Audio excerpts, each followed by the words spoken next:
even a smart triathlete, medical student who knows how the body works gets fooled, I think anybody can get scammed.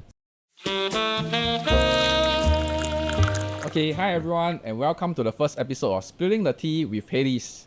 So this is where we sit down casually and then have a real conversations about health, beauty, and anything under the sky lah. So explain in ways that make sense and hopefully with a few laughs in between. So for today, we are kicking things off with a topic that everyone has an opinion on, which is, are the healthier choice products really healthy? So from zero-calorie drinks to low-fat snacks, and we have all been led to believe that they are the healthier choice. So to answer your question, we have Dr. Terence Tan today with us. So he's our medical director at Halley Medical Aesthetics and Halley Body Slimming. And from our marketing team, we have Khay Mun, our director of marketing. Yep, to catch on how trends actually affects us in our life. So are we ready to get started? Sure. So, okay, to kick things started, we will have two drinks for you all to taste today. Nice. So one is a sugared option and one is a zero sugar options. So see whether I can tell the difference. Which one first? Okay.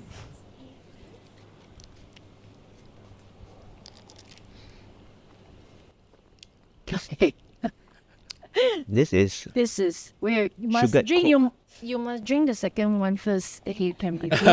I'm You the cannot say unless you're very sure. one expert. You learn the key, right? Okay. This is the zero sugar. Yeah, this is the Coke. sugarless one. So You can tell. what are your answers? A is sugar and B is sugarless. Same. Oh, are they correct? B is original. My goodness. Ay. Wait, let's try again.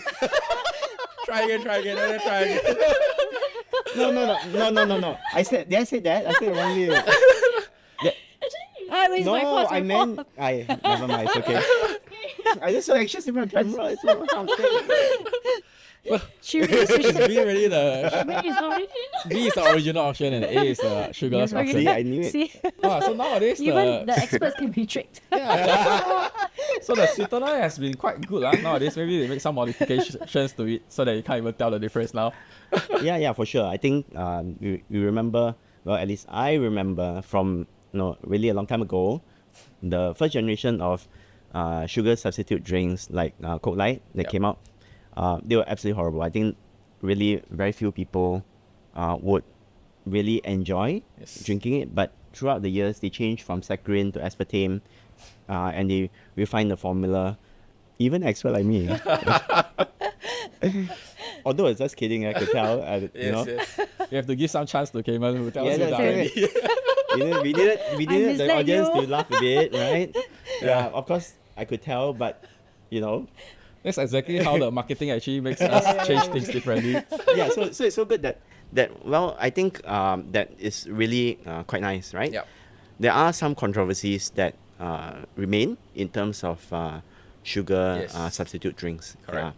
And experts have found that maybe these sugar substitute drinks are not quite what they seem. Yep. Okay, so I think the scientists have done some research really on rats or rodents, whereby they're given, various sugar substitute drinks, carbonated, not carbonated, and of course as control, some of these rodents were given just water. Yep.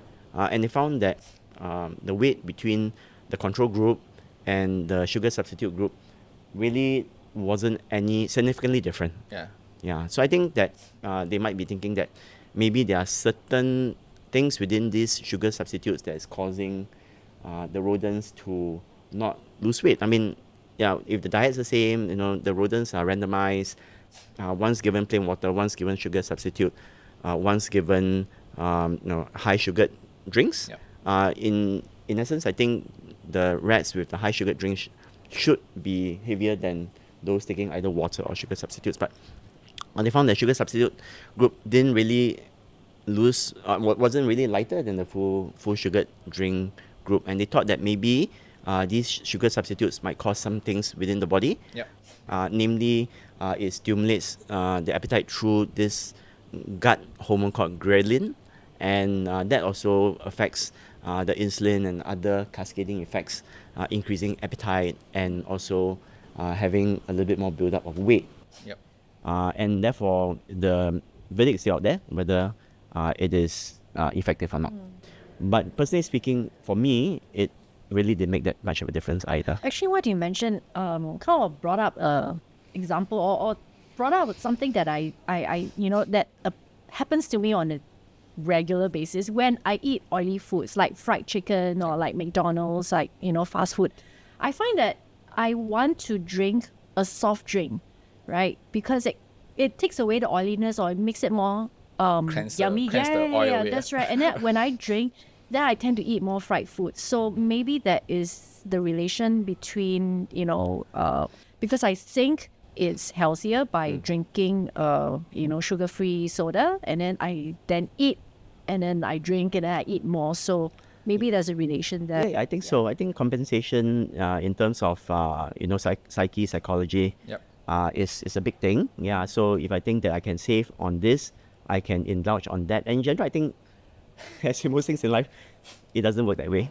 Right. In theory, it works that way, but in practice, really it doesn't. We tend to overdo things and underdo things, and a lot of times, overdoing the eating far outweighs the underdoing of the sugar substitute drinks, and especially we know that there might be some issues in terms of appetite stimulation and other factors.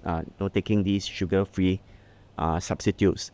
But having said that, I think a more common thing that I encounter on a day-to-day basis is really choosing sugar-free or low-sugar alcoholic beverages, because I think in our Asian context, we are drinking more and more alcohol as compared to our ancestors who drank really much less.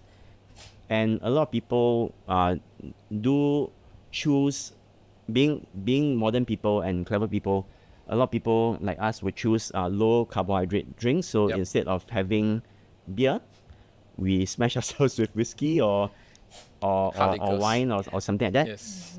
Thinking that we'll kind of maybe not gain weight or lose weight.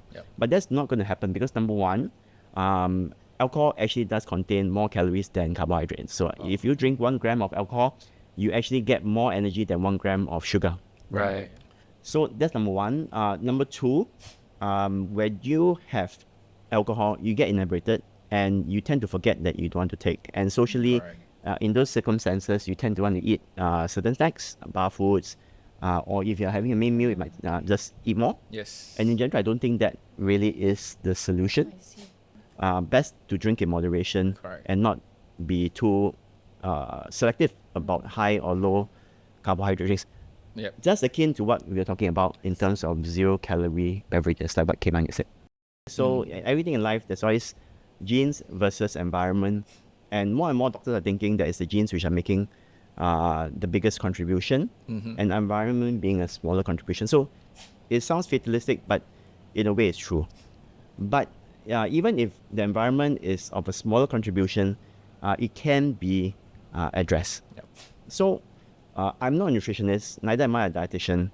And some of the people who come and see me don't really want to listen to me talk about nutrition and food. They think, I got my dietitian and nutritionist. But I try to give them a few pointers which they might or might not know. So the first thing is what we already said. Number one is beverages are the low-lying fruits. And a lot of times people also forget that beverages also contribute a lot of calories, okay? So that's number one. So look at beverages first. And within beverages, we also forget that fat is also in beverages. We always think sugar. But let's say in full-fat milk, we might not know, but 40% of full-fat milk calories come from fat. And that's really quite a lot. So babies take milk to grow bigger. Adults take milk to Grow stronger bones. grow bigger. Okay? No, grow bigger. Maybe that's why I grow What, what happens to babies happens to adults, okay? Because adults are just bigger babies with a baby mind. Right. No, seriously speaking, but whatever gives more calories is good for the baby. Also gives more calories to adults, which might not be that good. Talking about, because you mentioned about fat, right? So what do you drink in your coffee actually? Do you put any sugar or do you put any milk in your coffee? Tea? Yeah, I mean, that is actually a good good question. Yeah, very few of us actually know how much fat it is in non-dairy creamer. So we talked about milk earlier on, about how 40% of milk energy comes from fat. But do you know that for non-dairy creamers, so all these terms, non-dairy, all natural, whatever. Yes. Yeah, it's really just a lot of times just marketing. Yep. Although there's some truth to it, a non-dairy creamer is actually 90% fat. So a lot of people say, oh, non-dairy. Some people really cannot take dairy because they have got lactose intolerance or milk sugar intolerance. But most people see this as a label as being healthy. Yes. So non-dairy creamer is healthy. But do you know that it's actually 90% fat? Which is more than twice the amount of fat you get from milk. Wow. So I think milk before non-dairy creamer. So these are a lot of things which we kind of not know. So I think that also brings me to a story. Last time I had a friend who is a triathlete, and we were study buddies in the library. And this guy is a medical student at the time. Now he's a very famous sports doctor. Yep. So when we take a break, he always goes to a certain Singapore-made French fast food chain and has a tuna mayo croissant. Oh, That's okay. it. Tuna is healthy, and therefore, I consume one a day. I'm being very healthy. But that is really very far from the truth. So at the time, there really wasn't all this labeling. It's like you go to the website, you can probably tell how many calories there is. Yeah. But please pay attention to the sources. So tuna is a very good meat, but when you mix it with a lot of mayo, Yep. then it becomes a really high calorie food. And the croissant itself is probably have you baked the croissant before? Have you seen- Yes. Yeah, so it's just layering butter with dough, with butter with dough. And that's what makes it so fluffy. So you add all that together, it's almost 1,000 calories, which is probably about, maybe Half of what you 40%, need. 40% of what you need per day. So I said, hey, please, They said, oh, I really enjoy this. So anyway, so he kind of found out. So even a smart triathlete, medical student who knows how the body works gets fooled. I think anybody can get scammed. So let's dissociate high energy foods from healthy foods. Right. The same. If you go to have a salad, a lot of us put a lot of olive oil. Oh, this one is olive oil is good fat. No, it will not make you fat, so you can put as much as you want. Yeah. But 1 kilo of olive oil gives you exactly the same energy Yep. as 1 kilo of rendered animal oil. The same, right? So, but of course, olive oil has the same. It's better for your heart, but ultimately it will make you gain weight. Yep. There's a trend nowadays to have like non-processed foods and foods which are low in preservatives and stuff like that. But a lot of people don't really understand why. Actually, there is some loose evidence, fairly good evidence that it actually is pretty important. Okay, so a lot of us are going to this thing called anti-inflammatory diet. Yep. A lot of people don't really know what it means and why we are doing it. There's no processed food, no. But there's this theory that some of the foods actually go into the body and cause inflammation. Some of these foods also tend to form smaller holes, or rather make our intestines a little bit more permeable, such that the bacteria from the intestines go into the body, causing inflammation. Right. And the net effect of this inflammation is a cascade of events that causes heart disease and deposits of cholesterol within the arteries of the heart and other places, and also a cascade of events that may lead to weight gain. And therefore, there's some quite good evidence that maybe we should be staying away from foods which cause more inflammation, and that includes processed foods with a lot of preservatives, high in saturated fat, and really all those things that your mom tells you not to eat, but you really don't know why you shouldn't be eating them. I think that there is some logic to it, and that might be a good idea too. I think those are great pointers. To end off the podcast today, so Dr. and Khay Mun, do you have any tips for our audience in terms of weight loss? What is the number one tip that you always tell people? As I said, no number one tip. Just try hard. Don't be fatalistic, and all those things that we talked about. If you need help, see a doctor. And even if your BMI is extremely high, even if you lose 5% of your weight, okay, which anybody can do, right? You start to get a better health profile. So it's not really just about how you look, but when you have 5% less weight, you start to have slightly lower blood pressure, slightly lower cholesterol. 10% less, you start to have lower risk of heart attack, stroke. 15% less, your knees start to degrade less, your hips, you have better neck, your fatty liver, which is very common, starts to reverse. You start to have a better voice, and everything. So any little bit helps, and I think that really just do your best. I mean, there's no one advice, but just don't give up and do whatever you can. If you can't do A, just go to B. All right. Thanks for sharing that. And I think just be discerning of social media trends. It's very easy to buy into a trend. I think consumers just need to, read about it and think about it, do some research, and to see if whether or not the food trend or the healthy trend is really actually very healthy.